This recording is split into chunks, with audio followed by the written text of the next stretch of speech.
damos inicio a lo que vamos a subir al canal YouTube de Asofil y que ustedes lo van a tener disponible seguramente en este fin de semana o el lunes, de manera que los que no pueden estar en la clase de hoy lo pueden leer allí. Recuerden que quien tiene al menos 3 de las 4 clases de Asofil hecha van a recibir un certificado que certifica que han participado del curso. Lo mismo que quienes deseen publicar en la revista de Filosofía Latinoamericana, que tiene su ISSN en condiciones como para que les sirva, está abierta. Ahora tiene un número que está abierto durante todo el mes, creo, y hasta la primera semana del que viene. Basta que manden eso a el mail institucional de Asofil. No a mi mail, sino al de secretaría, punto. Y hay un compañero, Alfredo Mason, que se encarga de curar la revista, de organizarlos, entonces se le contesta si puede o no ser incluido en ese número de la revista. Y los números no son temáticos, a veces cada tanto es un número temático, pero es otra posibilidad que tienen. No hay muchas posibilidades de publicar, y sobre todo gente más joven, en revistas caracterizadas. Bueno, yo diría que los temas en las páginas 3 y 4, que son las que deberían tener a mano impresas en esta reunión de hoy, los temas, si separamos la paja del trigo, son esencialmente 3 temas. El primer tema lo llamaría yo una diferente actitud que nos sugiere Heidegger frente a las cosas. Y esa actitud tiene que ver con la dupla lejanía-cercanía. Si lo dijese de una manera más técnica y con una frase de Ser y Tiempo, dice, en Ser y Tiempo, una de las grandes obras primeras, Heidegger dice que lo ónticamente más cercano suele ser lo ontológicamente más lejano. Si lo digo en buen castellano nuestro, que las cosas que nos están más a la mano, alemán le dice Zuhanden en alemán, a la mano literalmente, las cosas de todos los días, una planta, el vecino, el árbol, suelen ser las más alejadas. De esa no pensamos casi nada. La vemos todos los días. Si hiciésemos la experiencia de salir y dar una vuelta por nuestro barrio, localidad o ciudad donde vivamos, veremos que hay 1000 cosas que pasamos todos los días y no nos dimos cuenta. Entonces dice, en la era de la técnica es muy importante revertir esa situación entre lejanía y cercanía de las cosas que están próximas. La técnica nos acelera mucho para ese tipo de cosas. El segundo punto que voy a tratar de desglosar con ustedes hoy, lo llamaría, un tema que está muy ligado al anterior, el arraigo a la tierra natal. ¿De qué manera es necesario mantener un arraigo a la tierra natal? Pero vamos a ver que su interpretación de lo natal no es folclórica o lugareña o lugar específicamente donde se ha nacido, sino que solo desde la tierra natal hay posibilidad de ser universal. Dice él, de ir al éter, a lo general. Aquello que decía Gorky, ¿no? Pinta tu aldea, que si lo haces bien pintarás al mundo. No hay pintura más dramática de la Atenas del siglo IV a.C. que la República de Platón. Realmente es recontra ateniense. Pero pintó Atenas y el drama de la democracia recién naciente de una belleza y de una manera tan profunda que todavía hoy, en muchas introducciones a la filosofía o en cualquier lugar, bueno, se lee la República de Platón. O se puede leer con mucha frescura el discurso del método de Descartes. ¿Por qué? Precisamente no porque sean universales sin más. Eso es la universalidad propia del imperialismo, que considera que su ser es universal. Son universales por la manera con que han sido capaces de trabajar su arraigo. Entonces, atención con la dupla lejano-cercano, primer tema. Atención con el arraigo, de obtener un arraigo. es decir, de pensar desde algún lugar. Y el tercer tema que propongo de nuestra reunión de hoy está hacia el final, ya en la página 4, que se llamaría la caracterización que hace Heidegger de esta época. Y fíjense que utilizo la palabra época y no era, porque Heidegger dice que una época no necesariamente coincide con una era histórica. Nosotros estamos acostumbrados, si estudiamos literatura, a hablar de literatura antigua, medieval, moderna y contemporánea. Filosofía antigua, medieval, moderna y contemporánea.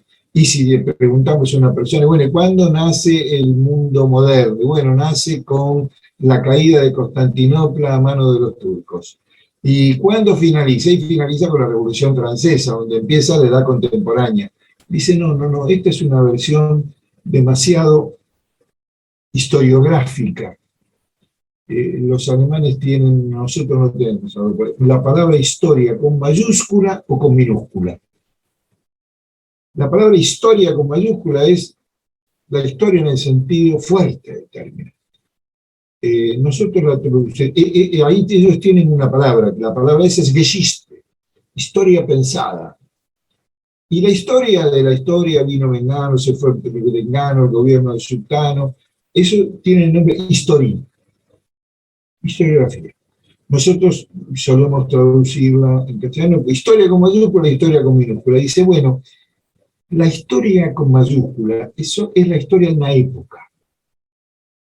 Y esencialmente, ¿qué es una época? Nosotros a veces incluso usamos esto cuando decimos, ¿viste qué época que nos tocó vivir? Nos decimos, ¿qué era? Sí, era, bueno, sí, está bien en las clases de historia, pero ¿qué época? La época es esencialmente una concepción del mundo. Y esa concepción del mundo se forma, ya lo vamos a ver con más detenimiento, por dos fuentes. Una concepción del mundo tiene adentro de sí una comprensión de lo que debe entenderse por cosa. Y lo segundo, de lo que debe entenderse por verdad.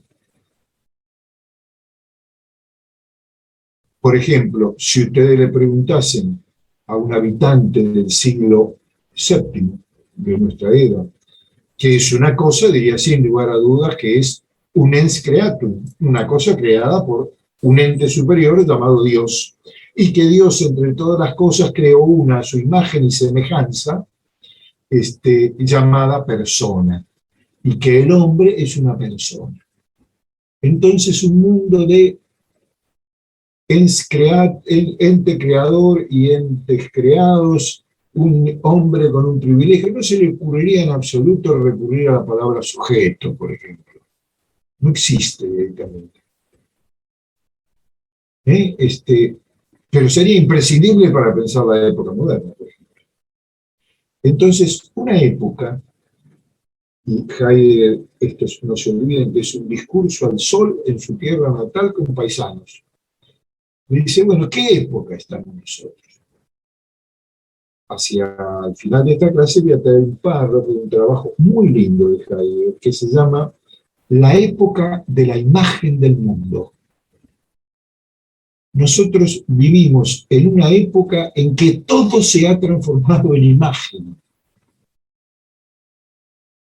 Y esa conferencia es una conferencia que no es de ayer, es una conferencia que yo traje un párrafo para compartir.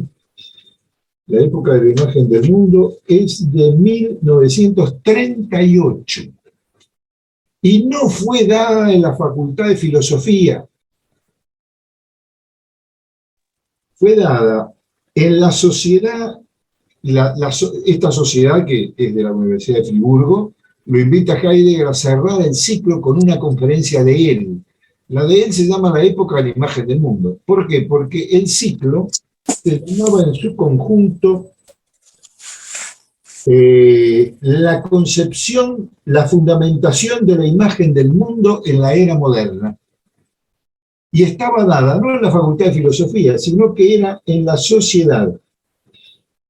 les tradujo, en la Sociedad de las Ciencias del Arte, de la Investigación y las Ciencias Médicas.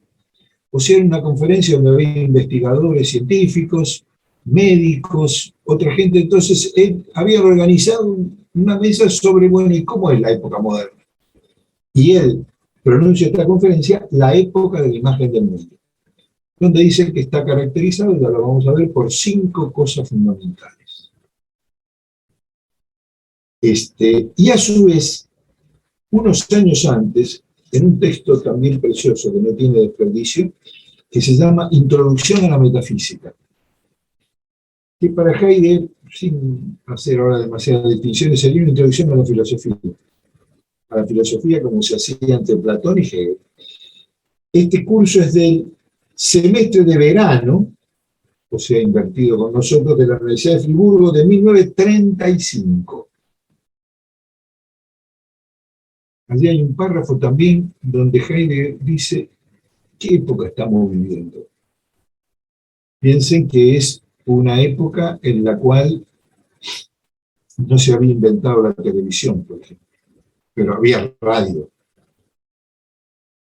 Como un anticipo le doy de ese curso, la época de la introducción a la metafísica, que en castellano está una buena traducción, está en editorial Nova. Es la traducción de Emilio Esquiu, corregida por Adolfo Carpio. En la biblioteca virtual de Asofil está. Entren el otro día me mandaron novedades, está dividida en carpetas. La carpeta Heidegger tienen para que se entretengan. Más aún va subiendo una bibliografía muy actualizada, que le he dicho hasta ahora, no entren porque van a encontrar muchas cosas y me quiero centrar en eso.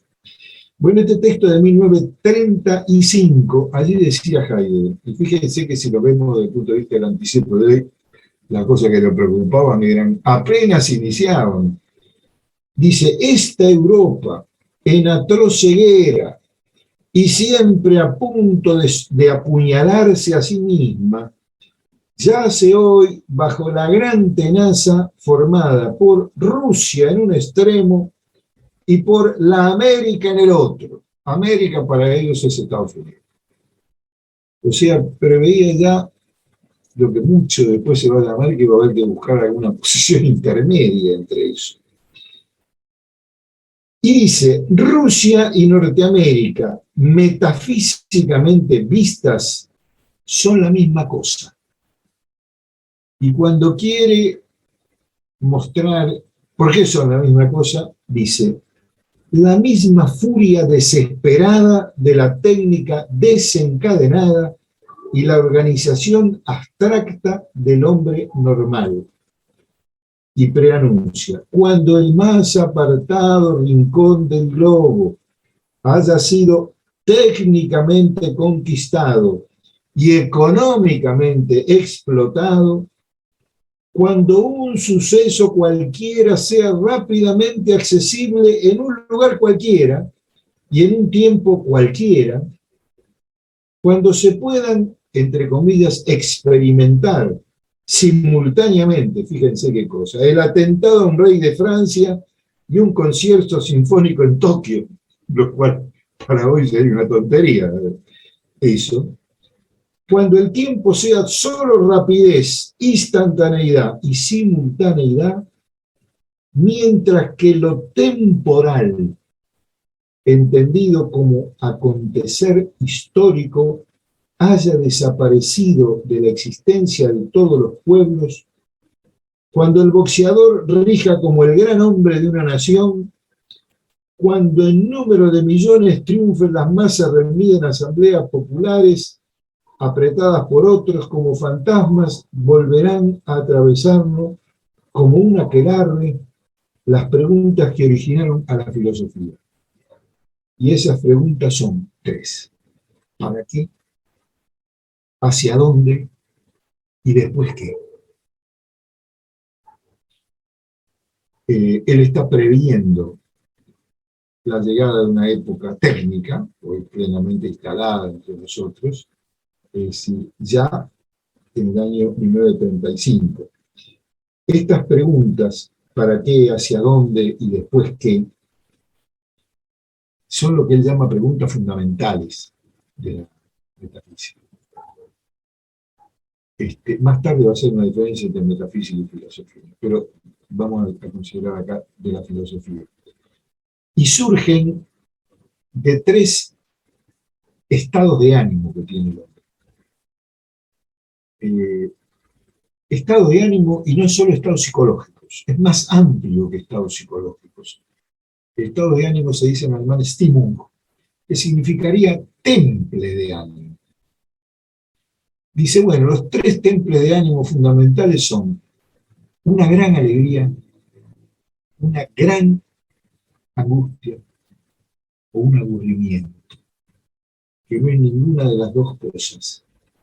Dice, en el momento de una gran alegría, y esto nos sirve para pensar la diferencia entre lo cercano y lo lejano, dice, las cosas están allí frente a nosotros como por primera vez.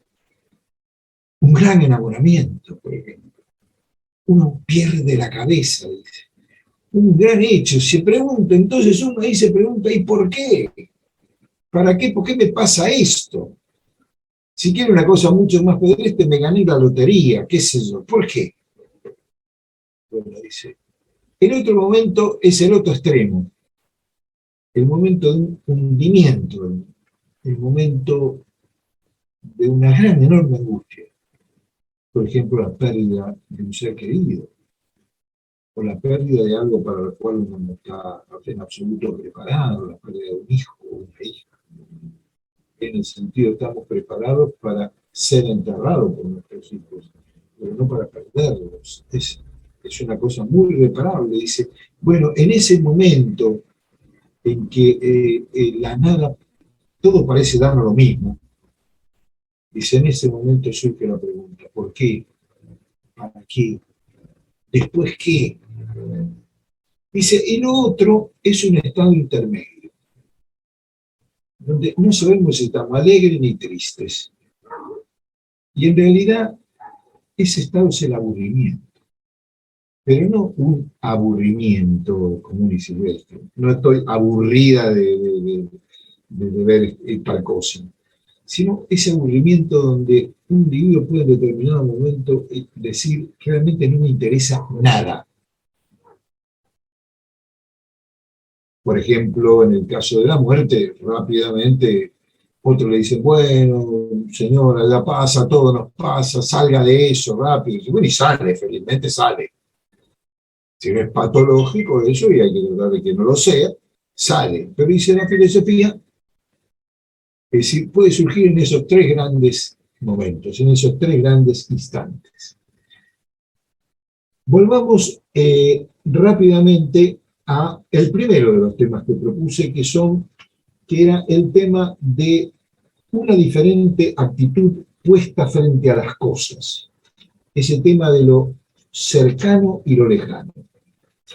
Si tienen el texto a mano, fíjense donde termina el primer párrafo de la página 3. El párrafo termina diciendo, debes saber esperar a que brote la semilla y llegue a madurar. Punto.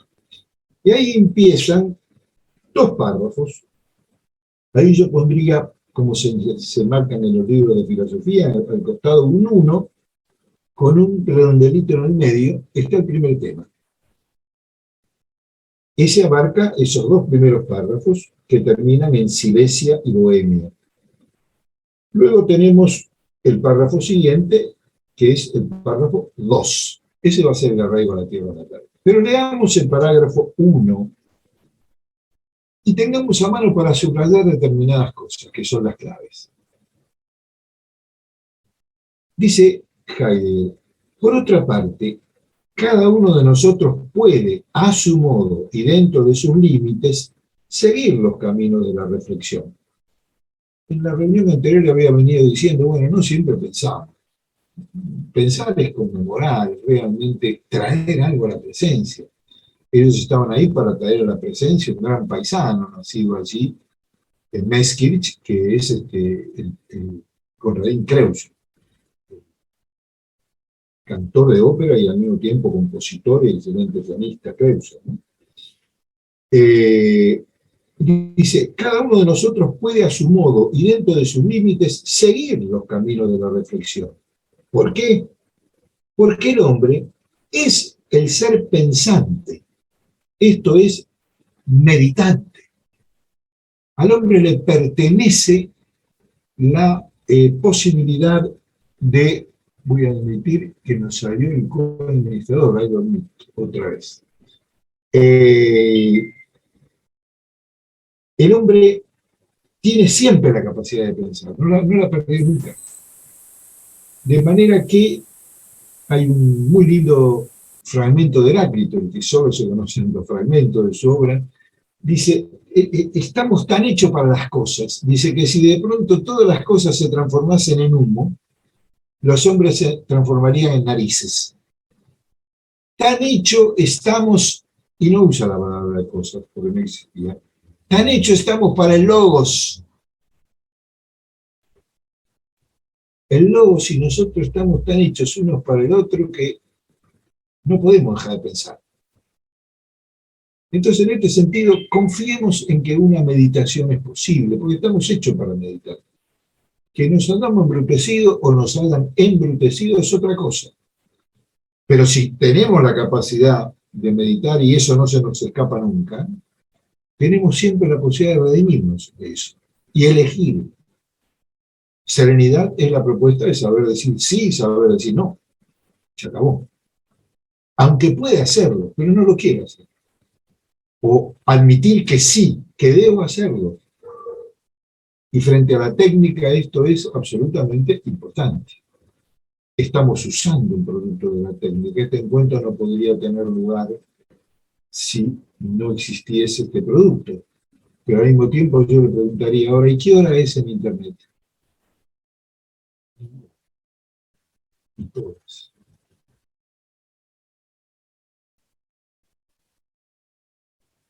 Así que no necesitamos, dice Heidegger, de ningún modo de reflexión elevada. No hace falta ser grandes pensadores para meditar.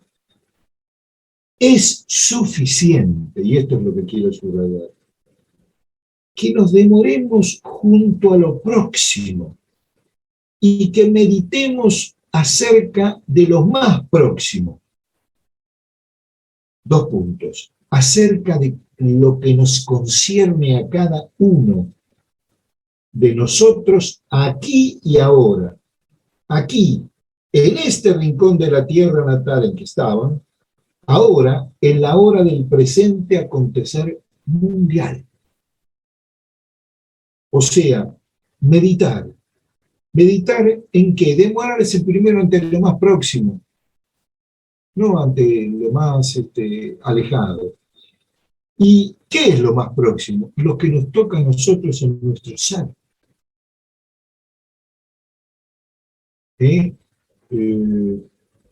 Una linda canción de Serrat, que dice, pero el diario no hablaba de vos. No, de Sabino. Dice, el diario no habla de vos. Habla de cosas que pasan. Pero hay cosas que nos conciernen en lo más íntimo. Bueno, concentrémonos en eso. ¿Y qué es lo más íntimo? Es lo que ubica a un hombre en un aquí y en una ahora, pero que no lo cierra en ese aquí y en ese ahora, sino que lo remite al acontecer mundial. En este sentido, hay cosas que nos pasan que pertenecen a la Weltanschauung, a la concepción del mundo en que vivimos. Por ejemplo, nosotros nos podríamos enojar muchísimo si estuviésemos paseando en este momento por las calles de Nueva Delhi y viésemos que hay gente muerta de hambre y que hay vacas sueltas. Creo que casi todos, menos que sean veganos o cosas, pero por lo menos los argentinos que se han trazado por cualquier cosa, lo primero que digan, maten una vaca y cómansela. ¿Cómo se van a morir de hambre? No pueden entender que morirse de hambre sería matar a la vaca. Que lo que nos concierne más en nuestro ser, en el caso de un hindú, es precisamente determinar, toda cultura se organiza mediante determinados tótem y determinados tabú. buena esta obra de Freud. Tótem porque en torno a ella reúne, y tabú porque no se puede hacer. En este sentido, la tierra natal es al mismo tiempo lo que nos da un aquí y una ahora. Uno no piensa de cualquier lugar, piensa de México, de Buenos Aires, del barrio, de este lugar, bueno, pero al mismo tiempo tengamos siempre presente que eso natal, y mucho más en esta era, la era global o era ecuménica, se da dentro de un conjunto que inexorablemente condiciona ese pensamiento. Aceptemos esa condición y seamos capaces de decir sí y no de lo que nos perjudica de ellos. Sigue diciendo Heidegger, en el caso de que nos hallemos dispuestos a meditar, ¿qué es lo que nos sugiere esta celebración? Que están reuniendo con sus paisanos ahí. Observemos entonces que en este caso ha florecido una obra de arte en la tierra natal. Están ahí para rendir homenaje a un músico que nació de Meschich, pero la sonata Kreutzer es de trascendencia mundial, pero es de acá, es nuestro y no es nuestro. Si reflexionamos sobre este simple hecho, nos daremos cuenta de inmediato de que la tierra Suaba es la región donde está Meschich y esa zona de Alemania, ha dado a luz a grandes poetas y pensadores durante el siglo pasado y el anterior. Pensándolo bien, se ve enseguida que la Alemania central también ha sido en este sentido una tierra fértil, lo mismo que la Prusia oriental, Silesia y Bohemia. Son todas regiones alemanas, cada una de las cuales dio ha nacido allí algún gran hombre. Entonces, en este sentido, depende de cómo ocurre el arraigo. En ese arraigo florecen cosas que trascienden a la tierra natal.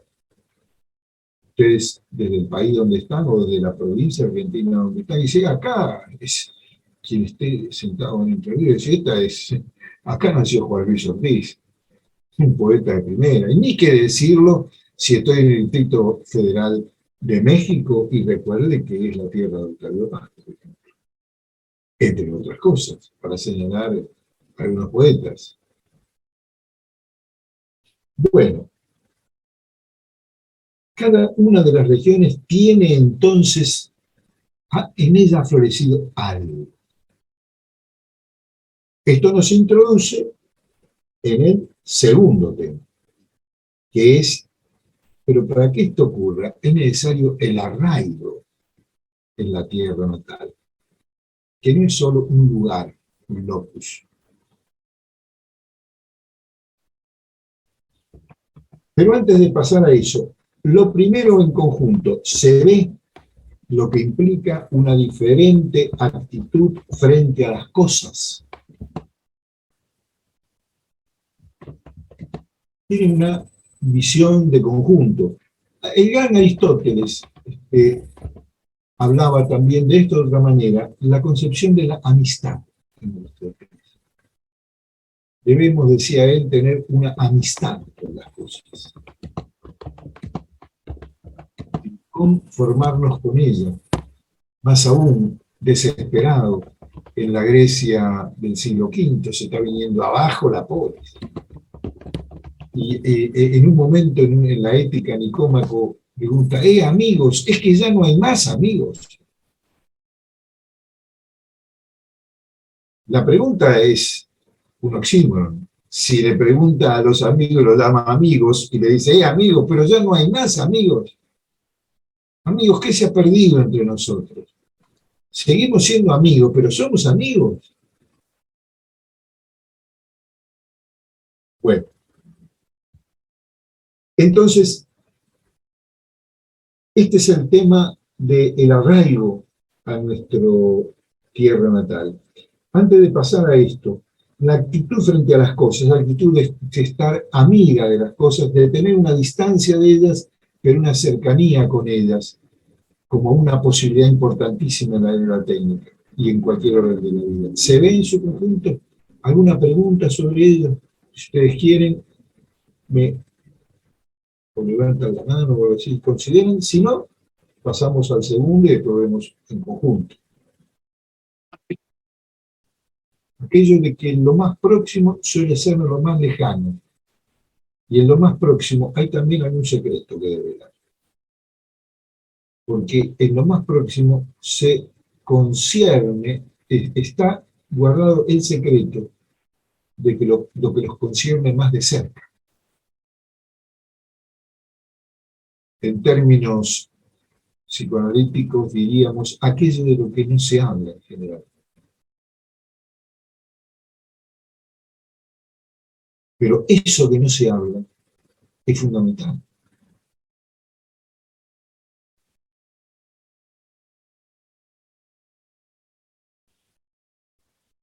Bueno, pasamos a esto del arraigo a nuestra tierra natal. Y acá va a aparecer un poeta de ellos, que es de otra región, no de la Suabia.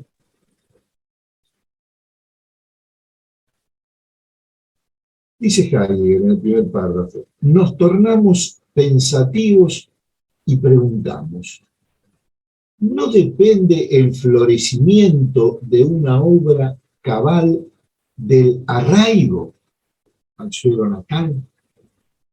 ¿Puede haber una gran obra en el aire, no arraigada en un lugar? No contesta la pregunta típica y dice: Johann Peter Hebel, poeta alemán, en uno de los versos de su poema dice: somos plantas que, nos guste o no admitirlo, deben salir con las raíces de la tierra para poder florecer en el éter y dar fruto. O sea, es necesario en la tierra natal florecer, pero vamos a ver que la tierra natal hay que concebirla de una manera especial, para que no sea tierra páramos sin florecer. Fernando, hay gente que me están pidiendo entrar. ¿Le das voz? Sí, es que se me desconectó y ya no estoy como hospedador porque se me cortó Bueno, te pongo, avisame, entonces desactiva el audio y te vuelvo a colocar.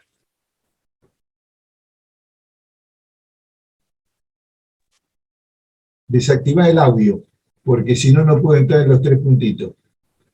Ahí está. Ahora sí.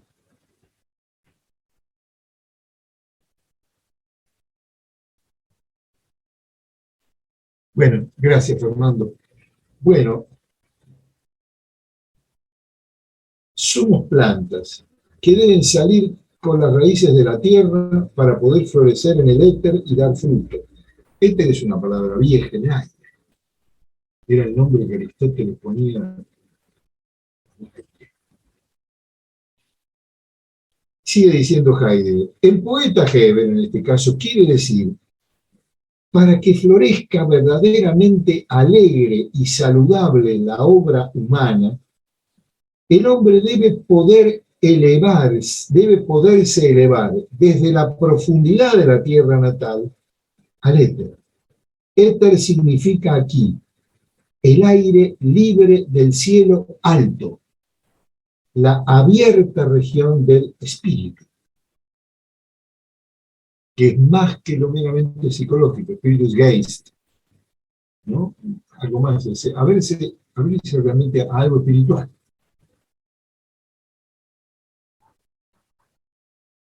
Nos volvemos entonces aún más pensativos y preguntamos. Primero pregunté, ¿es posible meditar? Sí, todos tenemos meditación.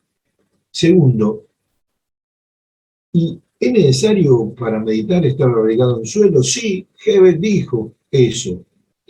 Y ahora se pregunta, ¿qué hay hoy en día de esto que dice John Peter Hebel?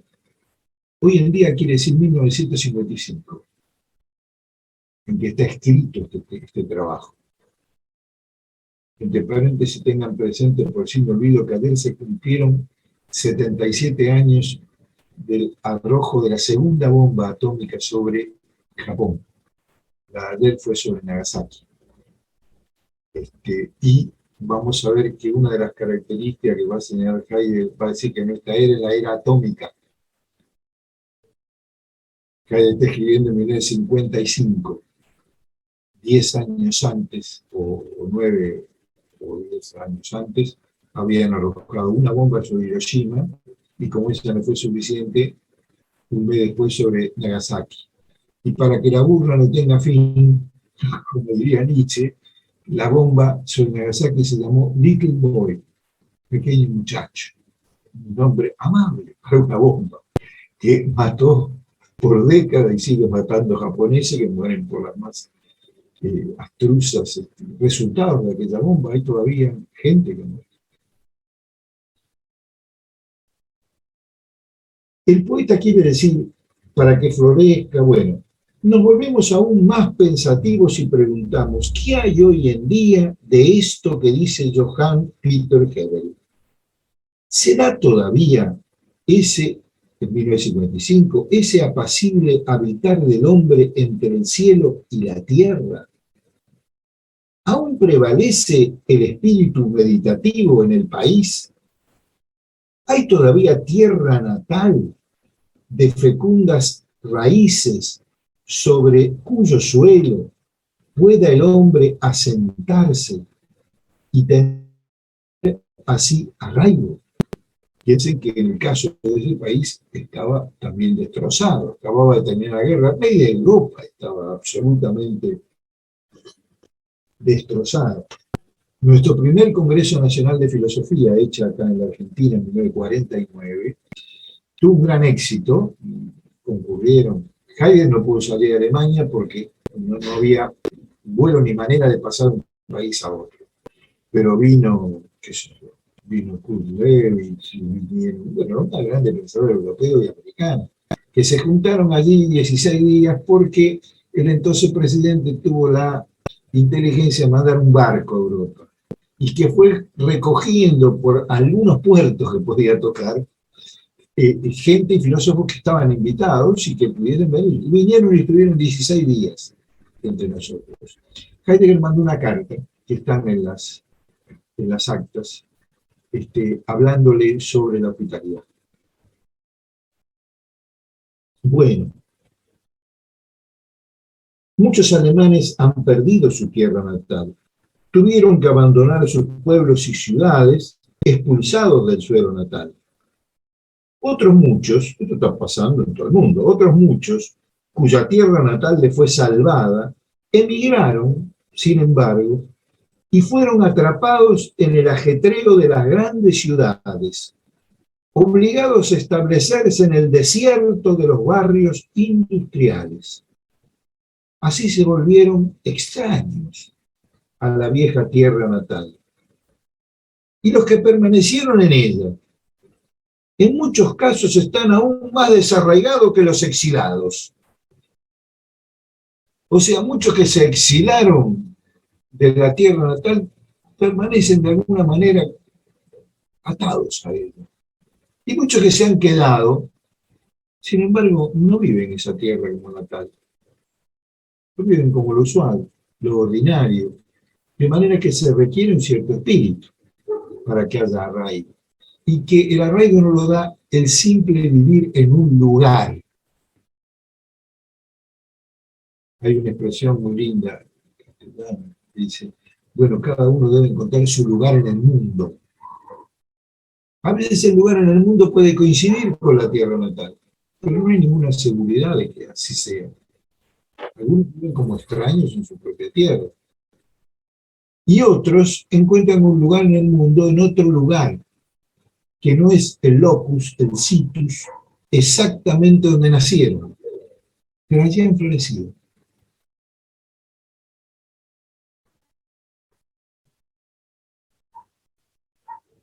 Y los que permanecieron en ella, en muchos aspectos están aún más desarraigados que los exilados. Cada día, a todas horas, están hechizados, fíjese que habla, por la radio y la televisión. Semana tras semana, las películas los arrebatan a ámbitos insólitos para la vida común, pero con frecuencia son bien ordinarios y simulan un mundo que no es mundo alguno. En todas partes están a mano las revistas ilustradas.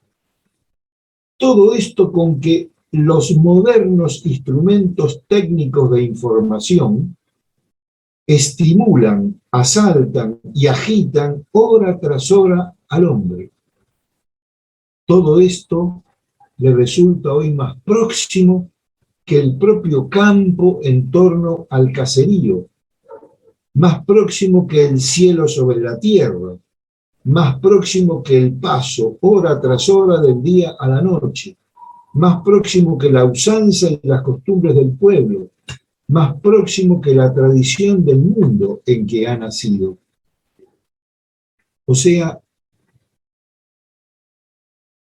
los peligros, está hablando ya de lo que podríamos llamar el entretenimiento, además transformado en industria.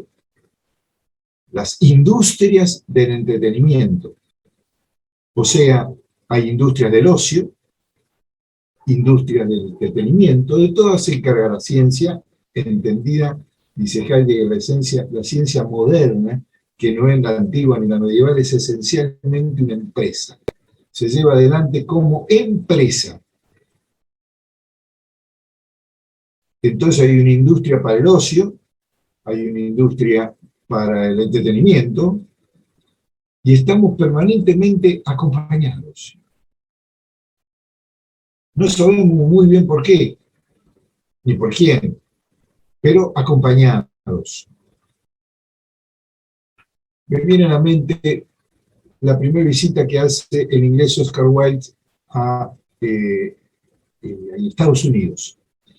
Va en la inauguración de un gran parquebote que había partido de Londres, entonces lo invitaron a ir porque era un gentleman, era de los más conocidos, era un bon vivant realmente. Oscar Wilde, además, un gran poeta. La verdad de la cárcel de Reading, que es una serie. Pero llega a Inglaterra, a Estados Unidos, y habían inventado el teléfono recién. Una cosa, realmente hablar a distancia con uno que uno lo ve no era una experiencia de todos los días. Entonces lo estaban esperando, toda una comitiva, y entonces un señor que lo acompañaba le dice: acompáñeme, yo soy el secretario del presidente de Estados Unidos. Dice, bueno, dice, ¿ve ese aparato que está en la pared? Dice que tiene todos esos agujeritos y esos discos. Usted va a marcar un número que yo le voy a decir, y del otro lado lo va a atender el presidente, y van a poder hablar. Y lo mira y le dice, ¿y hablar de qué? ¿De qué tengo que hablar yo con el presidente? Sí, podría hablar, no hay ningún inconveniente, pero ¿hablar de qué? Esta es una pregunta que casi no lo sé. Bueno, échale, que es.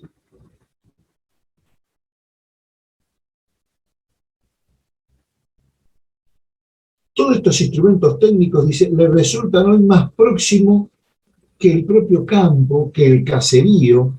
Habrán ustedes concurrido seguramente a lugares donde, sobre todo adolescentes y adultos, están en la misma mesa, o muy cercanos, y están frente a la pantalla del celular.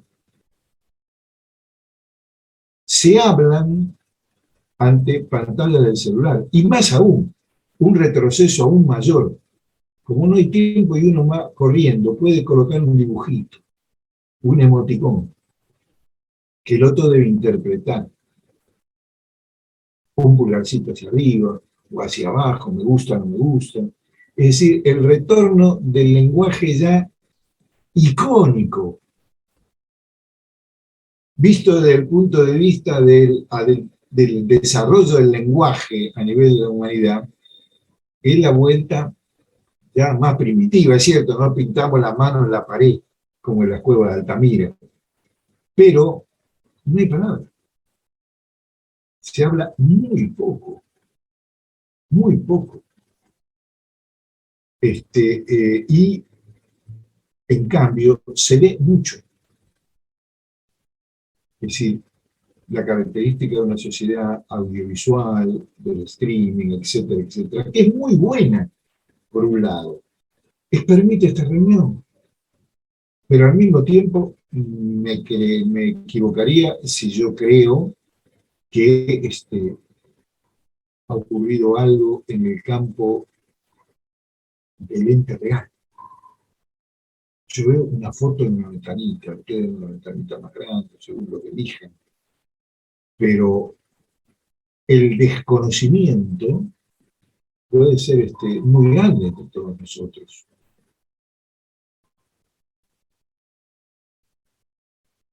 Nos tornamos, y da una vuelta más con preguntas, nos tornamos más pensativos y preguntamos, ¿qué sucede aquí?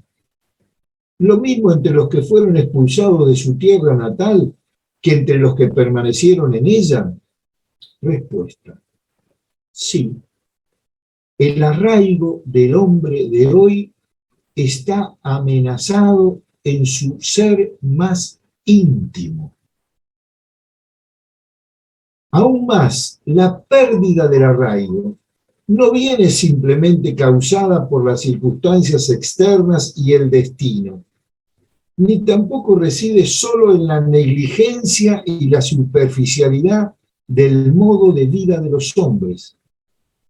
Y acá esta frase es clave. La pérdida del arraigo procede del espíritu de la época en la que en lo que a todos nos ha tocado nacer.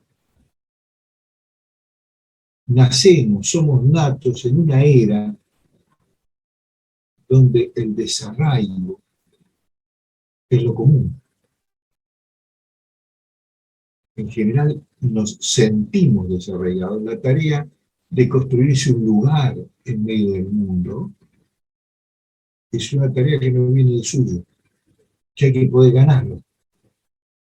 El saber decir sí y el saber decir no al aparato de la técnica, el reservarse un tiempo para el uno mismo u otra forma de la lectura, por ejemplo. Hay un objeto extrañísimo llamado libro.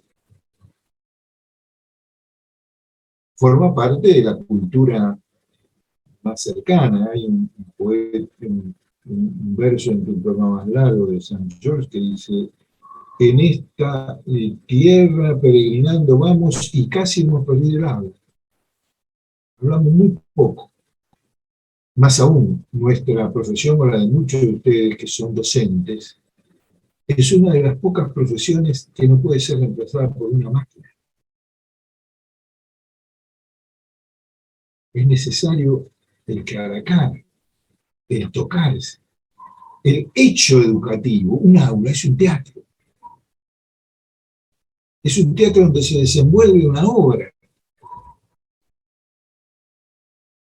No hay una máquina de enseñar. Puede haber recursos tecnológicos. Puedo yo recurrir a películas que me ilustren, puedo recurrir a formas muy importantes para motivar yo y motivarme a mis alumnos. Lo estamos haciendo acá, nos intercambiamos cosas. Pero si esto en algún lugar no ocurriese, aunque sea en Internet, es decir, no estaría ocurriendo un hecho educativo.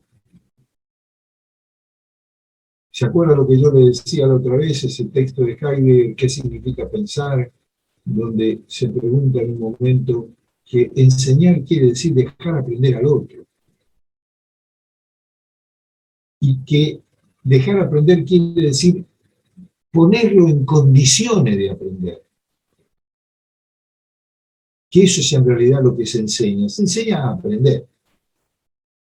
Y eso sucede en un recinto que no es tabú, es tótem.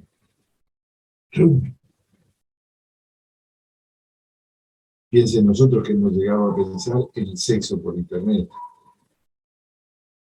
La verdad que tiene otro nombre, pero no sé si se ha tenido relaciones sexuales durante la pandemia por internet. Y sí, puede ser.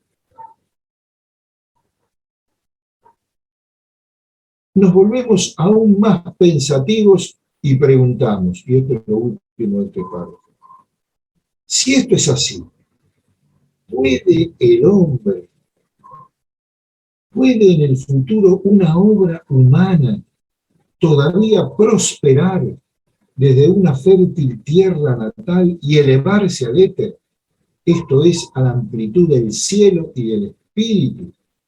¿O es que todo irá a parar a la tenaza de la planificación y computación, de la organización y de la empresa automatizada?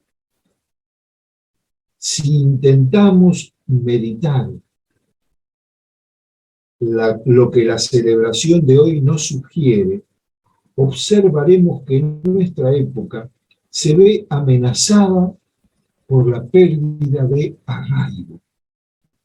Y preguntamos, ¿qué es lo que acontece propiamente en esta época? ¿Qué es lo que la caracteriza?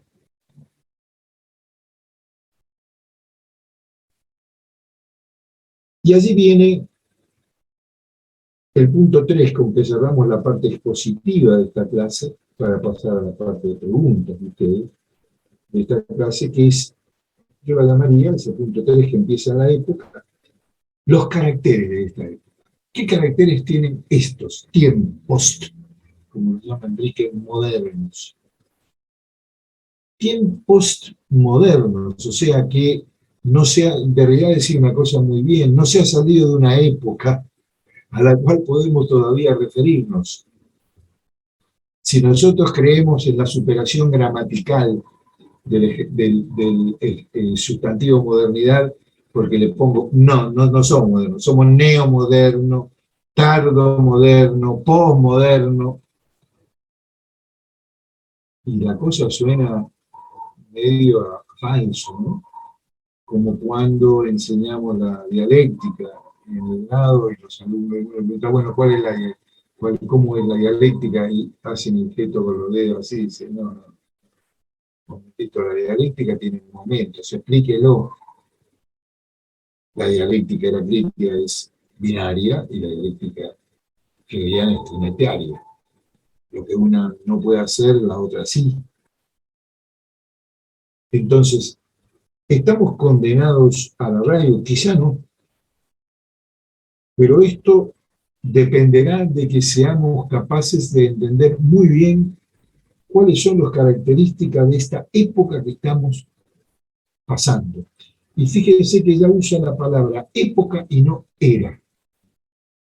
Época es una palabra que viene directamente del griego, epogé. Epogé quiere decir poner entre paréntesis. Entonces, ¿entre qué paréntesis estamos viviendo? ¿Entre qué paréntesis? Parece que es un paréntesis que está amenazado por el desarrollo y por la organización técnica de la vida. Bien, pensémoslo.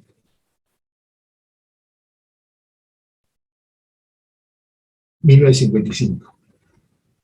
El párrafo empieza diciendo: la época que ahora comienza se denomina últimamente la era atómica. Exactamente, había nacido la era atómica, habían explotado las dos primeras bombas nucleares. Su característica más llamativa es la bomba atómica, pero este signo es bien superficial, pues enseguida se ha caído en la cuenta de que la energía atómica podía ser también provechosa para fines pacíficos. Por eso hoy la física atómica y sus técnicos están en todas partes haciendo efectivo aprovechamiento pacífico de la energía atómica mediante planificaciones de grande alcance, de amplio alcance. Los grandes consorcios industriales de los países influyentes, a su cabeza Inglaterra, ha calculado ya que la energía atómica puede llegar a ser un negocio gigantesco.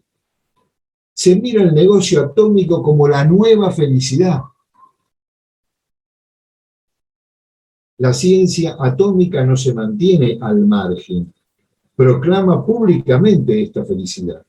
Así, en el mes de julio de este año, 1955, 18 titulares de premio Nobel reunidos en la isla de Menó, ha declarado literalmente en un manifiesto, la ciencia, o sea, aquí la ciencia natural moderna, es un camino que conduce a una vida humana más feliz. Recuerden ustedes que, como suele decir el dicho popular, el camino al infierno está empedrado de las mejores intenciones. Einstein, eran todos alemanes además, Einstein, toda la gente del Instituto de Física de Leipzig, establecen la posibilidad de la detonación nuclear. Inmediatamente se arrepiente y se habla entonces inmediatamente de un átomos para la paz. Perfecto, se hacen centrales nucleares, submarinos, pero también submarinos nucleares. Es decir, otra vez, en otro lugar va a decir Heidegger, no vivimos en una época técnica porque estamos llenos de instrumentos técnicos, sino que vivimos en una época técnica, porque la esencia de la técnica, que es la dominación y la organización abstracta de la vida, se ha apoderado de nosotros. Ciencia, episteme hubo siempre. Ahora, la ciencia también nos ha traído mucha felicidad. Acabamos de salir de una pandemia. Pero eso hablamos de tecnociencias hoy. Ya no hay ciencia pura por un lado y ciencia aplicada por el otro. Por ejemplo, ¿cómo negar que la epidemia, la pandemia que acabamos de atravesar, en merced a que la totalidad de nuestras fuerzas científicas mundiales se puso a trabajar colaborativamente y se obtuvieron 5 o 6 vacunas en un lapso de tiempo extraordinariamente breve, cosa que hubiera sido imposible en otro momento.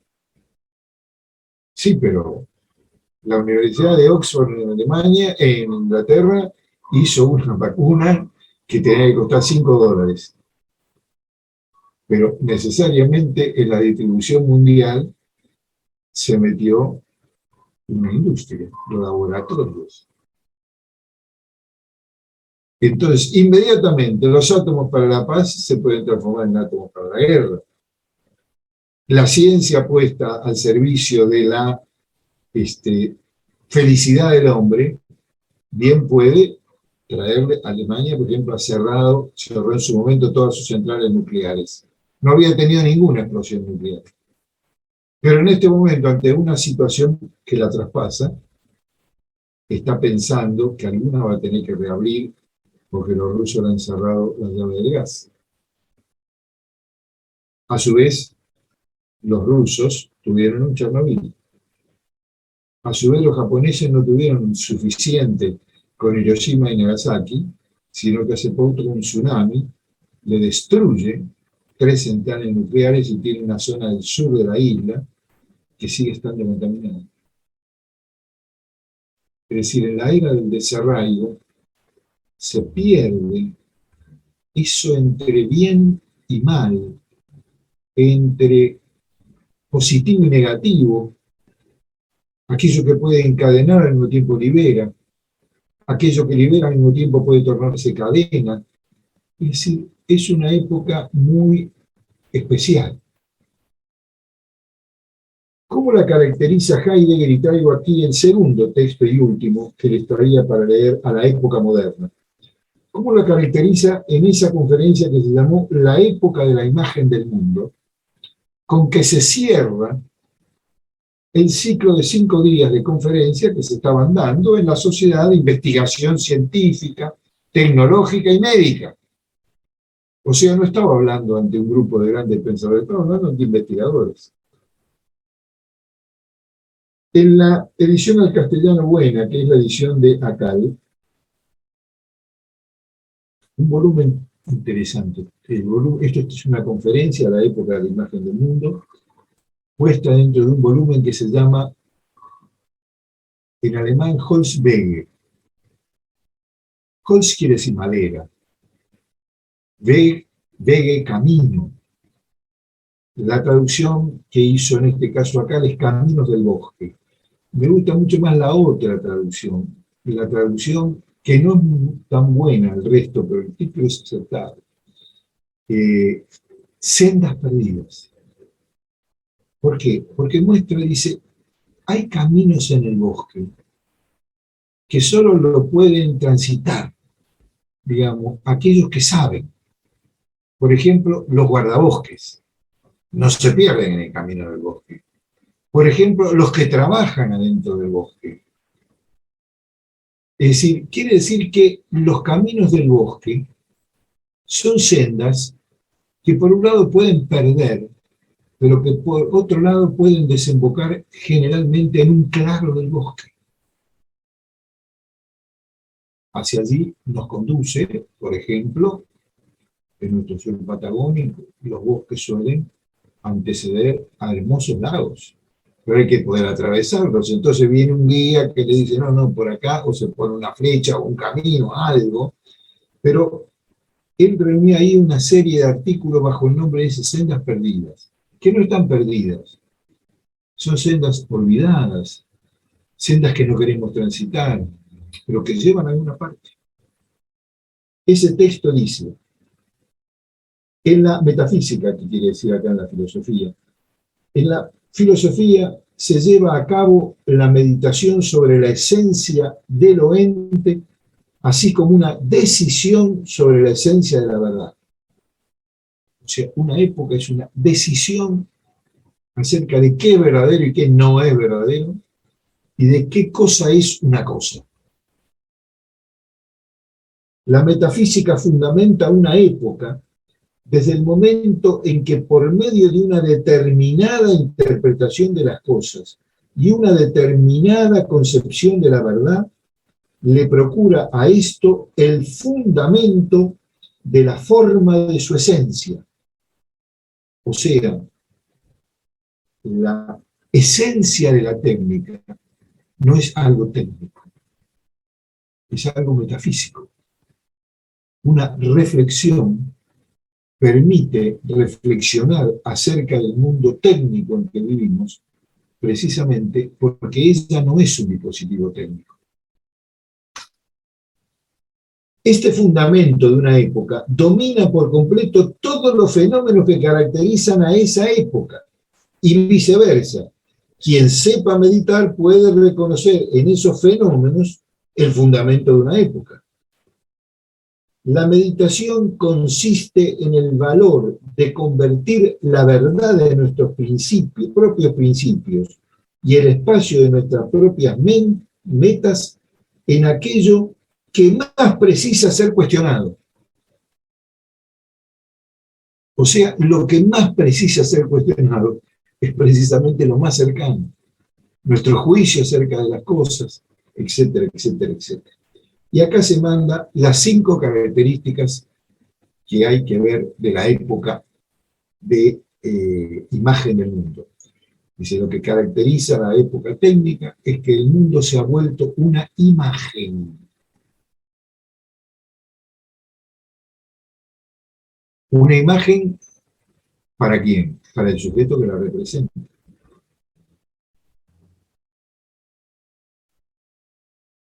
Uno de los fenómenos es primera característica. Una primera característica esencial de la edad moderna es su ciencia. La primera de todas. Esta es una era de la ciencia. Lo segundo es la técnica mecanizada. La ciencia vuelta técnica y mecanismo. Es otro fenómeno que de idéntica importancia y rango, y previene algo clave. Pero no se debe caer en el error de considerar que esta última, la técnica, es una mera aplicación en la práctica de la moderna ciencia matemática de la naturaleza. No.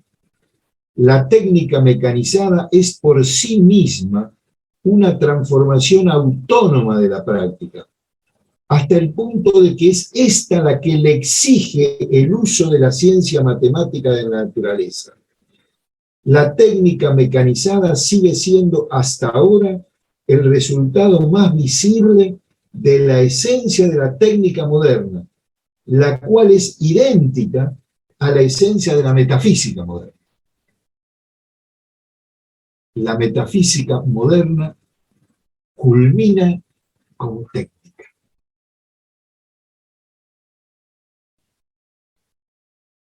Muy brevemente para ver que ciencia y siendo.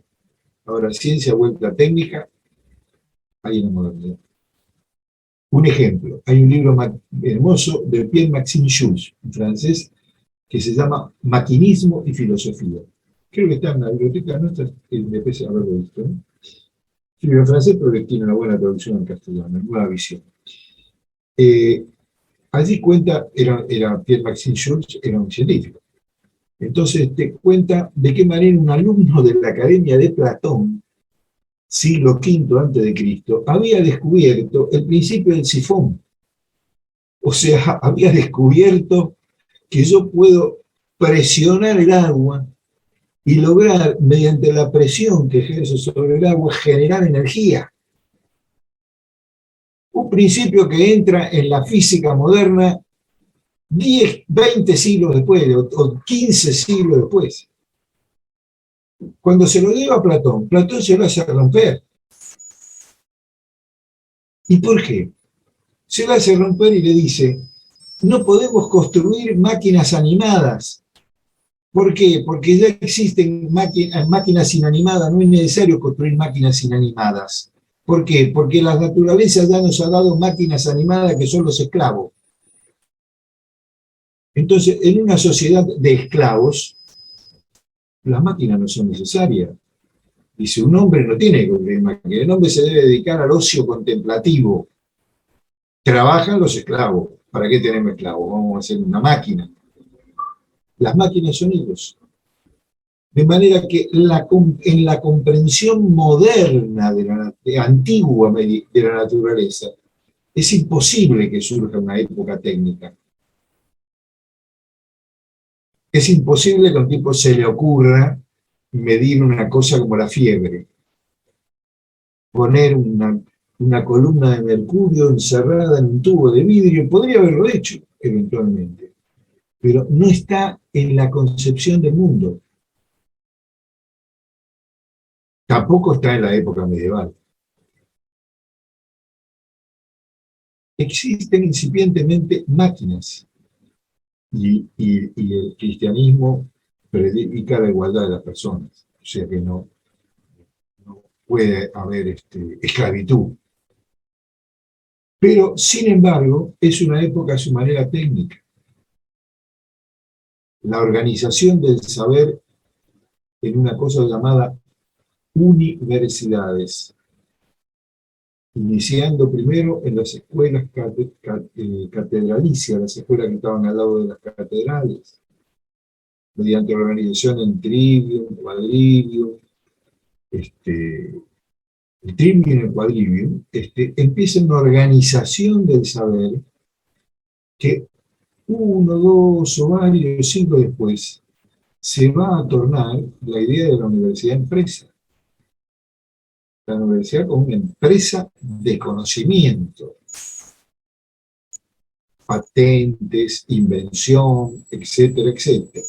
¿Está mal? No. Pero al mismo tiempo parece que pertenece al arraigo más profundo de nuestra época, transformar todo en negocio o en entretenimiento. El tercer fenómeno, el primer fenómeno era la ciencia, el segundo era la técnica, y la técnica hecha tecnociencias.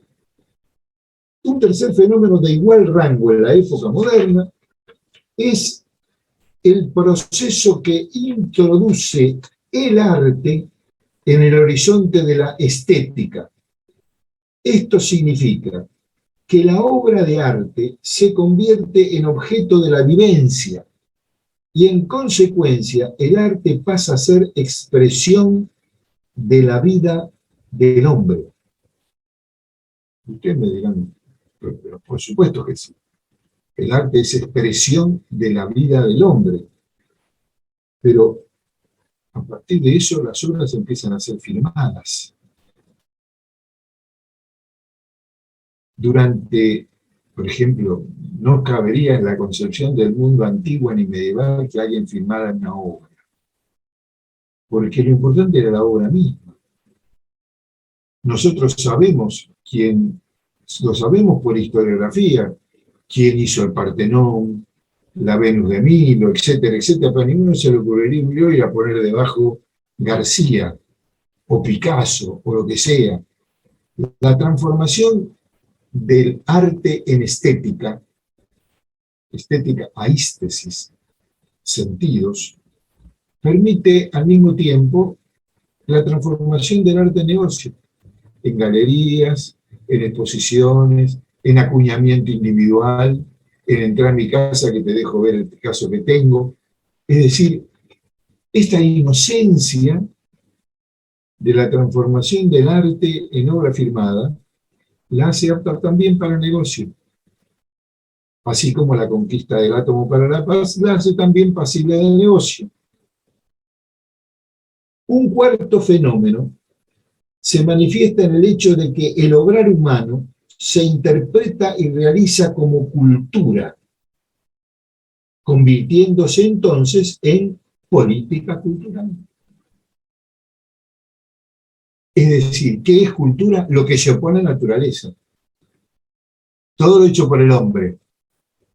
Con lo cual, la naturaleza queda de lado, no tenemos por qué cultivarla, se cultiva sola, se transforma en recurso natural. ¿Para quién? Para el hombre. Y el placer de lo artístico se transforma también en negocio artístico. Y el ocio en política cultural. Piensen ustedes que el primero que se calcula en haber firmado una obra era Leonardo. No todas, algunas.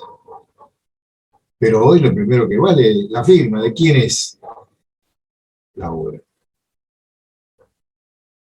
Por último, este tema es clave también. Un quinto fenómeno de la era moderna es la desdivinización o pérdida de dioses.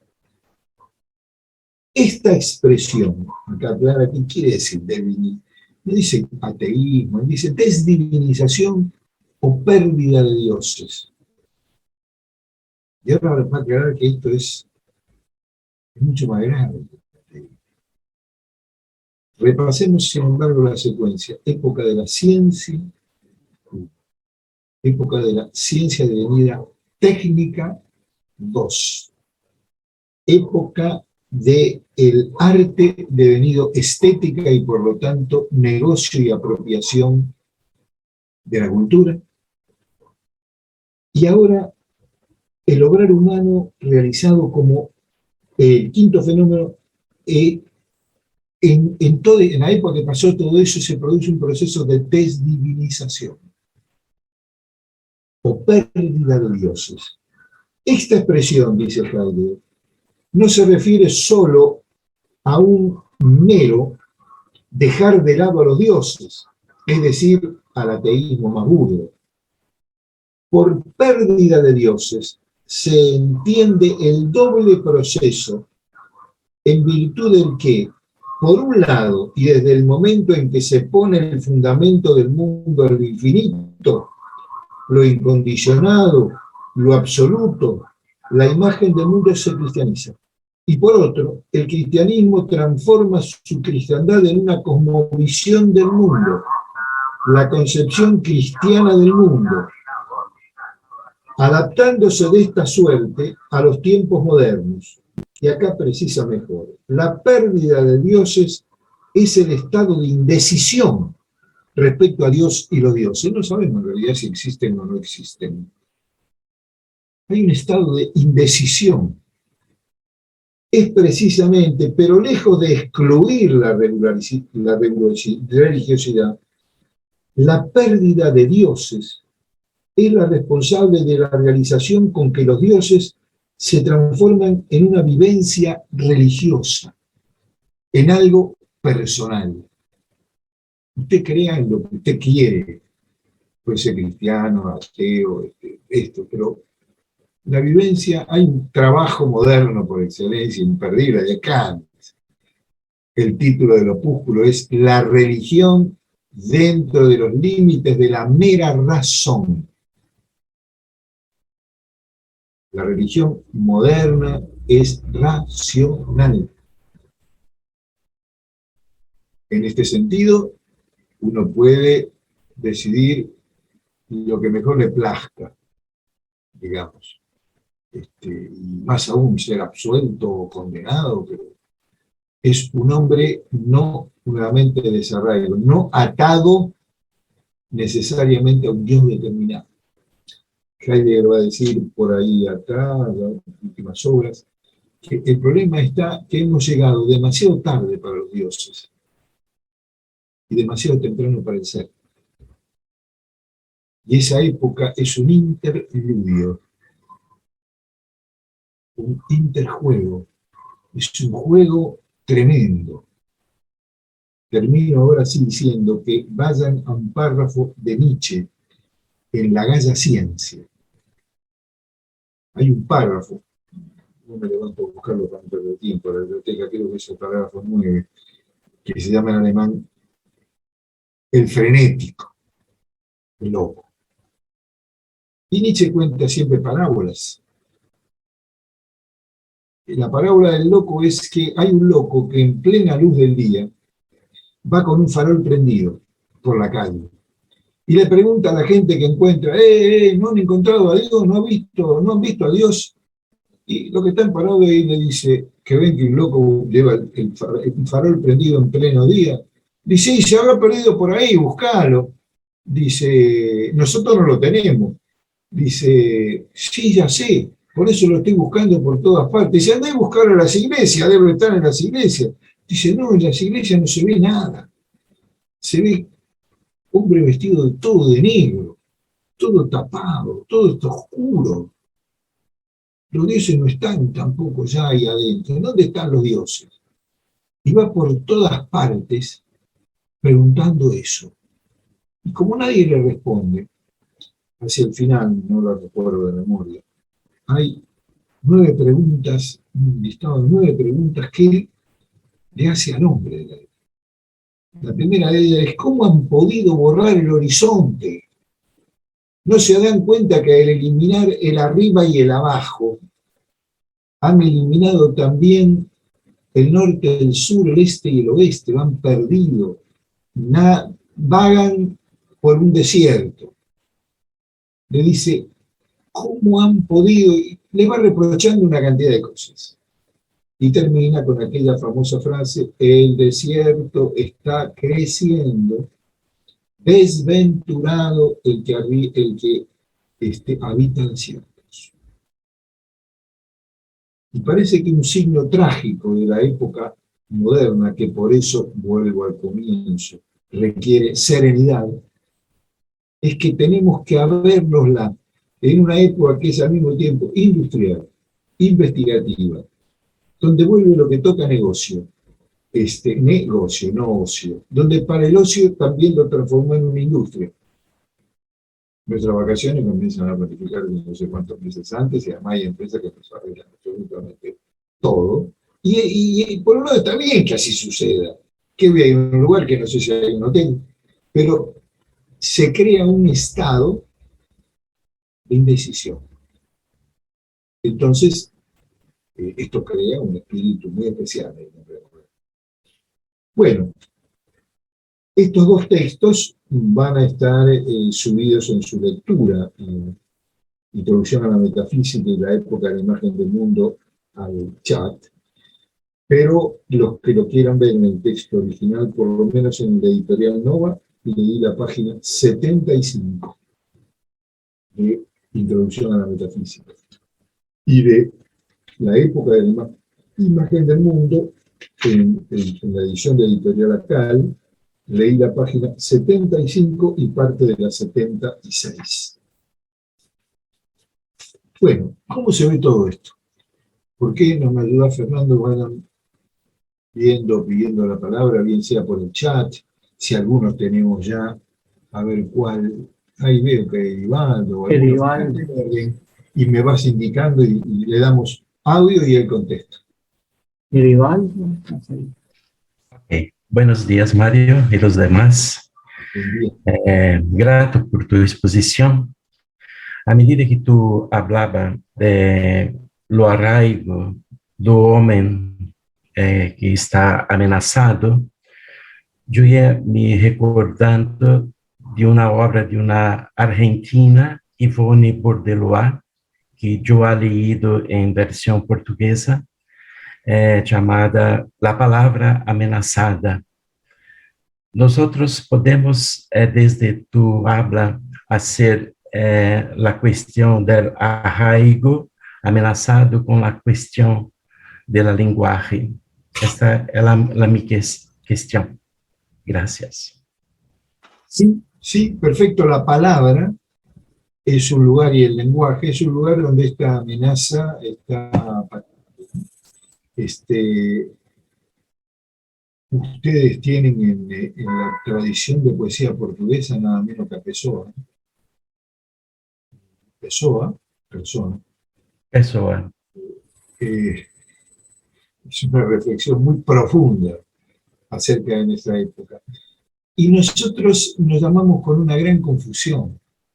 Argentina. Poeta nuestro, Leopoldo Marechal, dice, llamarse sí que vale no tener nombre. Porque Argentina viene de Argento, plata.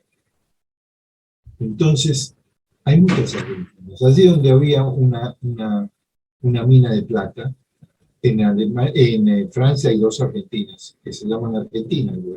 Porque había una mina de plata.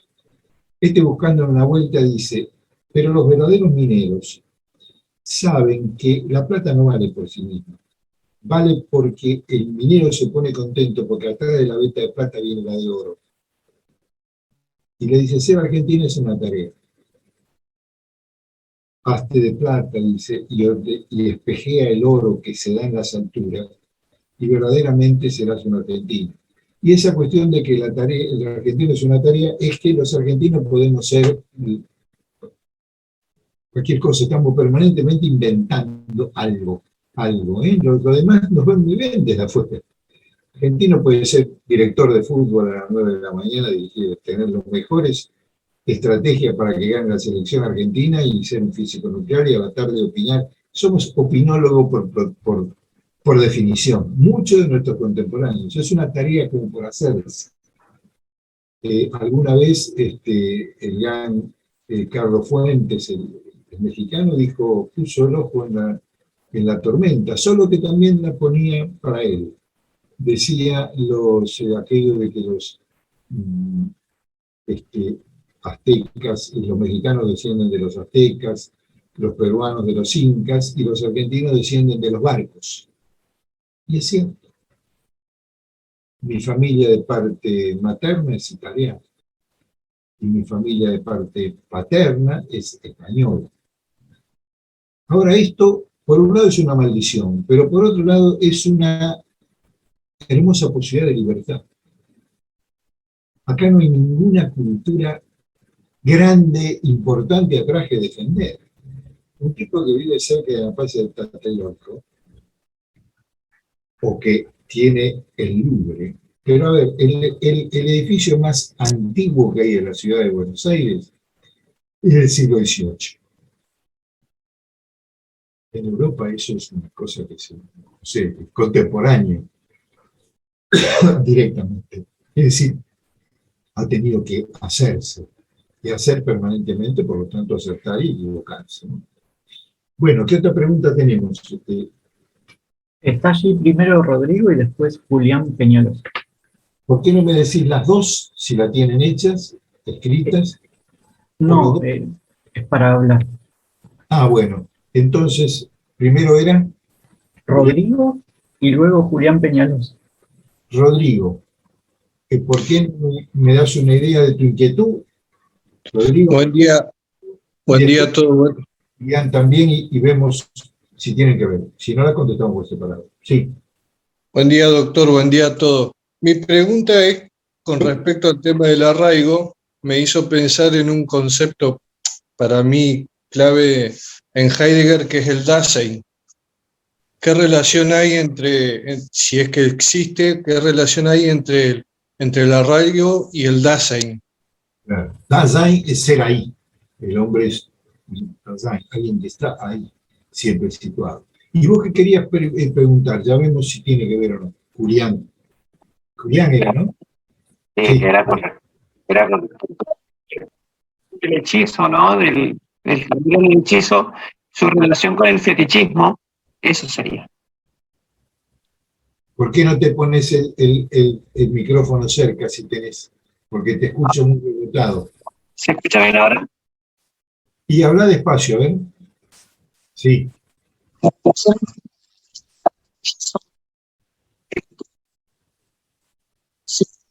No escuchamos, ¿verdad?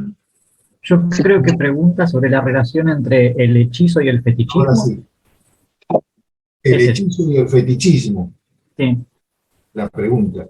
No, vamos a contestarla por separado porque no tienen que ver. Comienzo con el tema del Dasein, del ser ahí. Sí, la primera obra de Heidegger llamada Ser y Tiempo es el intento de rescatar expresamente la cuestión del ser y volver a preguntar. Dice, bueno, ¿y a qué ente puedo yo dirigirme para preguntarle por el ser? Dice, y bueno, al que tengo más a mano, que es al Dasein. Ellos tienen dos palabras para decir el hombre man, pero eso no es la que usa. Dasein, el hombre es siempre un estado de ahí del ser. Tiene un solo privilegio, que en su ser le va el ser, que se puede preguntar por el ser. El hombre es el único ente que puede hacer pregunta en la cuestión del ser, y lo debe hacer. Nosotros tenemos, en el caso de pensadores americanos, y en este caso un argentino, la obra de Rodolfo Puch, que muchos de ustedes la conocen. Entonces, la pregunta fundamental de Rodolfo se pregunta siempre desde una geocultura, desde un lugar localizado, desde un lugar que es ahí. Y el hombre es el lugar, el hombre debidamente trabajado. En esto, eh, pocos saben o se conocen que la gran tarea quizá especulativa de Kusch, menos trabajada, es que él intentó pensar los existenciarios heideggerianos como tipos psicológicos en Jung. Entonces, el encontrarse, el comprender y el habla, que son tres existenciarios en Heidegger, él trató de pensarlos desde la noción de una geocultura, de un estar no más, el privilegio del estar sobre el ser. Y recordaba el fracaso de Heidegger. Ser y Tiempo tenía apenas la primera parte de una obra y queda inconclusa. La segunda parte se tenía que llamar Tiempo y Ser. No se escribió nunca. Hacia el final de su vida, escribió una conferencia breve explicando por qué era imposible pensar desde el tiempo el ser. Porque dice, con ayuda del lenguaje de la metafísica, es imposible, todo lo transforma en ente. Y allí es donde empieza un diálogo largo que se interrumpe con la obra de arte, con la poesía sobre todo, pero con el arte en general, como un lugar que pueda romper el racionalismo propio de la filosofía. Bueno, es para seguirlo pensando. Vuelvo a Julián, al tema del fetichismo. Yo recordé las categorías freudianas de tótem y tabú. La idea que me hago, pero vos me dirás, Julián, démosle para que me pueda contestar, desmutearlo. Vos pensás el tótem como fetiche.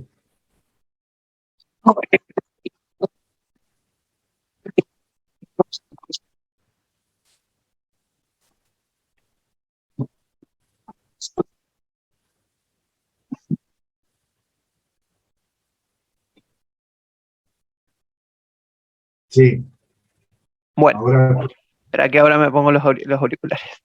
Esta sí. técnica. La pregunta era, en esa relación de el hechizo y el fetichismo, justamente como Edivaldo, entendiéndolo desde el portugués, ¿no? El fetico, el hechizo también entendido como un hacer, ¿no? Como una degradación del hacer. Mi pregunta era, justamente me hiciste recordar a las frases de Aristóteles cuando dice, no sé, no lo diré muy bien, pero dice que la praxis no es lo mismo que la producción, el trabajo entendido como producción. Entonces, ¿se perdió la praxis en esta cuestión del hechizo, de ese hechizo? ¿Se ha perdido la praxis? Esa sería la cuestión. Solo puedo remitirme a la idea de tótem en Freud, que es muy importante porque el tótem es lo que reúne, mientras que la idea del hechizo es alguien tomado por algo que no es, por un espíritu que no es. El tótem es la forma más primitiva que tiene la comunidad, pero que queda como resabio a lo largo de toda la cultura.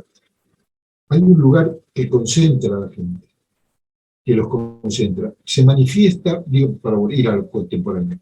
Y cada pueblo en general tiene una gran plaza, que es la plaza donde se hacen las grandes manifestaciones, bien sea para celebrar o bien sea para pedir. Digamos, el tótem es un lugar de acción, de praxis, de expresión, mientras que el tabú no, es exactamente lo opuesto. Entonces, toda cultura tiene lugares totémicos, que son lugares donde se concentra la comunidad y se realiza como comunidad, y lugares que son tabú, y cosas que son tabú, que no se deben hacer. Tabú es muy ancestral en la prohibición del incesto, por ejemplo. Es un tabú, pero es un tabú ordenado y construido como tal por acción de la propia comunidad. Buscarás mujer fuera de la tribu. Y Freud elabora toda la teoría de un padre primitivo que había acoparado todas las mujeres y los hijos lo matan. Hay un libro de Enrique del Percio sobre la fraternidad que es muy ilustrativo al respecto. Pero esas son las ideas. Por otro lado, Freud sabe muy bien los fenómenos y lo estudia en otra obra, sí, dedicado al tema del hechizo. Sí, a las masas es bastante probable hechizarlas. Hay un trabajo de él que se llama Psicología de las masas y análisis del yo, donde muestra que el yo en condiciones de masa, transformado en masa, no es en realidad, no se está realizando en realidad según lo que reúne, según el tabú, según lo que los griegos llamaban lo to koinón, lo común, la comunidad. No, se reúnen bajo el mandato perverso y manipulador de un yo que se impone a los demás. O sea, queda hacer la distinción. Pero tótem y tabú son categorías fundamentales para organizar el lugar de lo que está prohibido y permitido en una comunidad, de lo que es, de lo que reúne y de lo que debe ser rechazado. Bueno, avancemos un poquitito. Tenemos unos 10, 12 minutos más, así que tengo más preguntas, Fernando. Hay comentarios, por ejemplo, de Franco Caruso. Adelante, No. Franco, haceme el comentario. Hacenos a todos el comentario. Franco Caruso hay que desmutearlo para que puedas... Hubo en general varios comentarios, no sé si ¿Qué dice? No sé si los quiere decir. Bueno, léelo, si están escritos lo podés leer y lo vamos socializando. Hubo un comentario sobre digamos, la Unión Soviética y Estados Unidos y la posición de Perón en relación con la comunidad organizada y la posibilidad de establecer, digamos, una condena al individualismo o al colectivismo. Voy a mostrar el comentario aquí.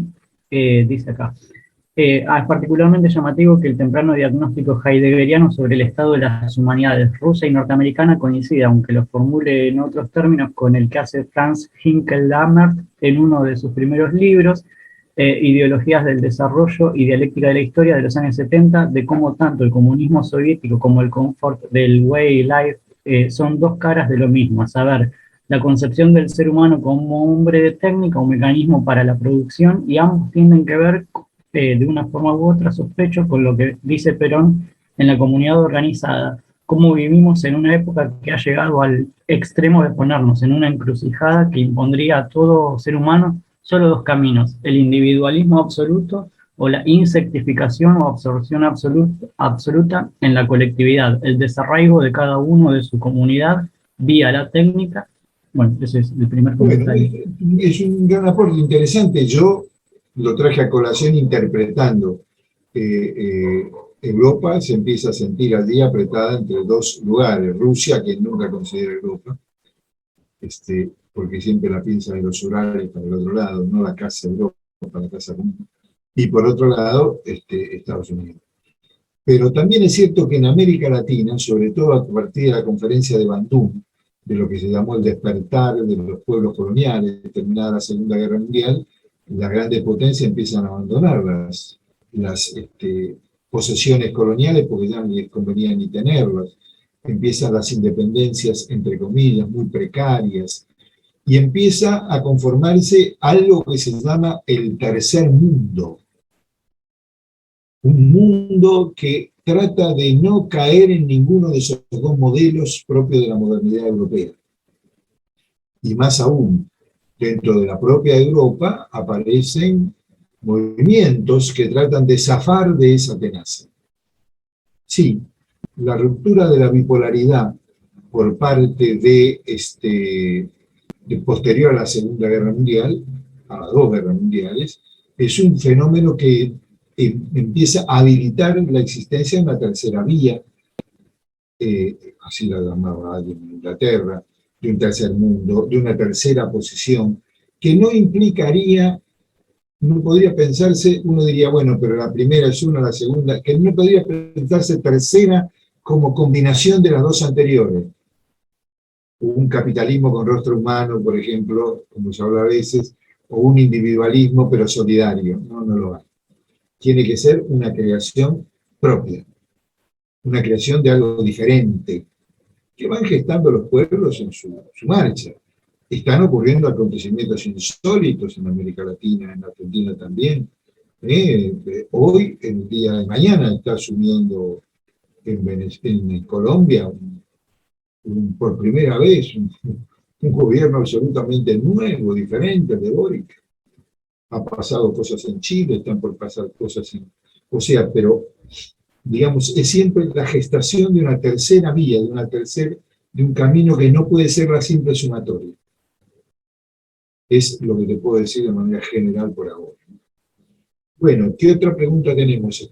Hay un comentario y pregunta de Carmen García. Lo leo. Hablando de la técnica y la ciencia, recuerdo en una clase que de igual manera se habla de textos de Heidegger, donde la opinión en común es que la ciencia no piensa, o si no se detendría. Lo evolutivo no existe, al contrario, genera más problemas. Creo que lo podemos ver con la pérdida de recursos naturales. ¿Qué opina sobre la, entre comillas, no evolución de la tecnología? Bueno, la palabra no evolución de la tecnología, las tecnologías avanzan permanentemente. No se detienen ni un día, porque las tecnologías están ligadas esencialmente a un negocio. Es decir, en este momento ya han promulgado la nueva preocupación mundial de salud, que es la fiebre del mono, no recuerdo el nombre exacto, ¿no? Esta pandemia.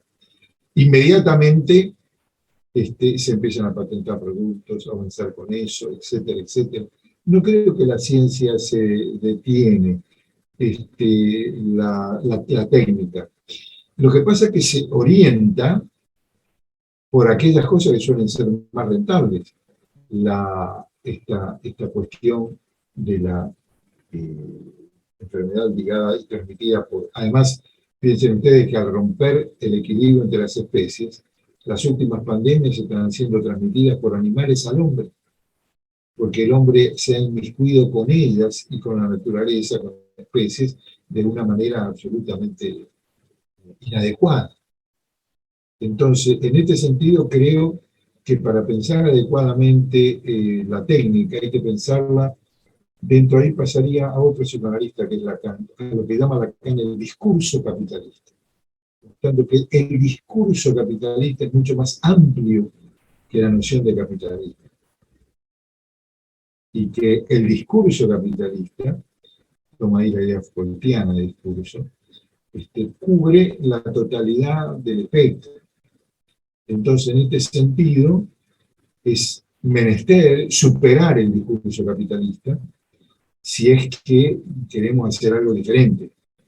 Me recuerdo, siendo docente, lo de el maestro de Bolívar, Simón Rodríguez, que fue además luego ministro de Educación en la naciente Bolivia, y fue ministro de Educación en un periodo en Chile, que decía el consejo que le daba a sus alumnos: en América, inventar o perecer. O sea, la invención desde un arraigo, diciendo, es como una salida, el saber decir sí y el saber decir no a esto. Hasta allí diría que te podría orientar en esto, ¿no? ¿Qué otro aporte tenemos? A Julián Peñalosa, que tiene otra pregunta. Bueno, voy a ser breve. Bueno, en los 3 puntos me parecen increíbles que tocaste, Mario, con esto de la actitud, sí, el arraigo y la época. Me paro en el primero, pero haciendo una puntualización en los 3, en la actitud. Con respecto al ocio, por ejemplo, cuando hablamos de los proyectos cíclicos, orgánicos, por ejemplo, una siembra, para centrarnos también en la cuestión del arraigo, ¿no? Lo importante que tiene que ver con ello, sabiendo que hay un periodo de actividad, por eso la actitud, ¿no? Esta cuestión de lo activo, la acción, también hay un proceso de pensar el nuevo ciclo que va a venir, por ejemplo, el nuevo estadio de la siembra, el nuevo proceso, en ese proceso que por muchas veces las categorías aristotélicas lo pueden sentar como la pasividad, ¿no? La paciencia, entendiéndola como esa otra contraparte de la actividad, de la acción. El ritmo de la naturaleza, el esperar, claro, la estación de siembra, la estación de cosecha, pero nosotros hemos intervenido ya en eso. La modificación genética de los productos de la naturaleza, para adecuarlo a nuestras propias necesidades, es terrible.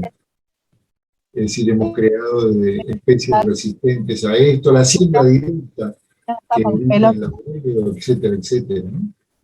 Hemos intervenido fuertemente en la naturaleza. Hoy la distinción entre naturaleza y cultura se vuelve abstracta, en el sentido de que la técnica lo ha invadido también eso. Comemos productos, muchos de ellos absolutamente artificiales, y sobre todo en las grandes ciudades, donde yo estoy seguro que un chico de Buenos Aires es muy, muy raro que haya visto, excepto por casualidad, porque conserva un pollo entero, si cree que el pollo es eso que viene en un supermercado embalado. En cualquiera de las grandes ciudades hay un extrañamiento, una lejanía con la naturaleza muy grande. Sin embargo, todos, entre comillas, sabemos que se están derritiendo los polos, sabemos del calentamiento global, algunos líderes mundiales lo niegan, sabemos que los recursos renovables son finitos, pero el capitalismo quiere todo, todo.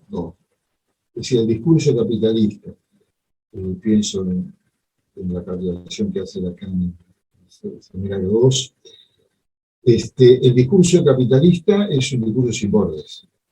El capitalismo quiere todo, por eso identifica la idea de plusvalía con la idea de plusvalía. El capitalista, cuando descubre la plusvalía, descubre el secreto del trabajo humano, y que el secreto del trabajo humano es producir la mayor cantidad de bienes y servicios al menor costo posible. Entonces, en este sentido, el secreto de la riqueza es el trabajo, la apropiación del trabajo. y si no hay más trabajadores y trabajo que apropiarse, seguramente la autofagocitación. Es decir, sabe perfectamente el capitalista que les harían falta 5 planetas para este ritmo de los recursos naturales. Si no lo hay, hay uno solo. Hay una nave espacial Tierra que erra también en un espacio. Eso lo dice Heidegger también en la carta sobre el humanismo, errante en un planeta que a su vez se dispersa. Es decir, la errancia, la desdivinización, son fenómenos de la tecnología, son fenómenos muy profundos de la época. Bueno, vamos a dejar acá. Alguien me preguntó por ahí de los presentes los toma Nacho Guglioni, bajándolo de la lista que han estado en esto, de manera que quienes cumplan con los 3 presentes van a tener su certificación, y quienes no lo cumplan, una de las 3 reuniones la vean por allí. Ahora no voy a estar persiguiéndolo como si fueran chicos. Alguien acostumbrado a una trampa me preguntaba, ¿pero el presente se toma al presente o al final? Yo le pregunto, ¿qué me quería preguntar? ¿Si te podés ir temprano o ingresar tarde? No.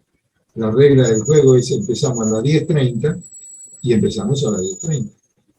Y son las 12:31 y yo voy a terminar la reunión. Entonces, ¿esto qué es? Un acuerdo. Un acuerdo arbitrario. Pero no me haga trampa, compañero. Si no pide certificado, ¿qué quiere que le certifiquemos? ¿Que es sabia? No es sabia. Yo no tengo certificación ninguna. La verdad que no me quedé, no soy doctor, que soy cuántas cosas. Bueno, dejamos acá y vamos a mandar el link, seguramente en la semana, y yo lo voy a repetir un día antes, porque a veces se pierden para que lo tengan a mano, con la reunión de hoy completa. De manera que los que quieran alguna cosa allí, profundizarla, que vean. Alguien me repite ahí algo, una compañera y un compañero, ahora que me dijeron al mismo tiempo, lo pueden hacer, organícenlo, si pueden hacer un grupo de WhatsApp. Yo creo que un grupo de WhatsApp, Sofía tiene un grupo de WhatsApp, pero es para su seminario principal, todos los miembros del seminario, que además una de las cosas que le ofrecemos sin pagar nada a los miembros del taller de Serenidad Sofía para este año, pueden entrar al grupo, al seminario de Sofía, que son 9 reuniones en el año. Creo que la próxima va a interrumpir este seminario, ¿no? La próxima reunión, nosotros tenemos ahora reunión del seminario principal de Asofil, que se da presencial y para afuera también. La próxima taller lo tenemos, es el sábado 13. Pero el sábado 20 vamos a tener ya allí el taller de Asofil, cuyo tema de este año es la construcción de un espacio latinoamericano, nacional, popular y democrático. Y cada reunión lo toma desde una perspectiva el tema. En este caso, lo vamos a tomar desde la perspectiva de la historia y del poder. Y ahí así están preparando una mesa más que interesante, de algunos historiadores argentinos y latinoamericanos. Así que van a exponer sobre eso. Las reuniones, las exposiciones suelen ser breves, no más de 15 a 20 minutos cada persona, motivadoras para el resto. Bueno, ustedes están invitados allí sin ser miembros de Asofil. Sí le pido que los que le falta tomen contacto con Mónica y hagan el aporte que puedan y cuando puedan. Bueno, dejamos acá, voy a cerrar la reunión y que tengan una buena semana a todos, ¿eh?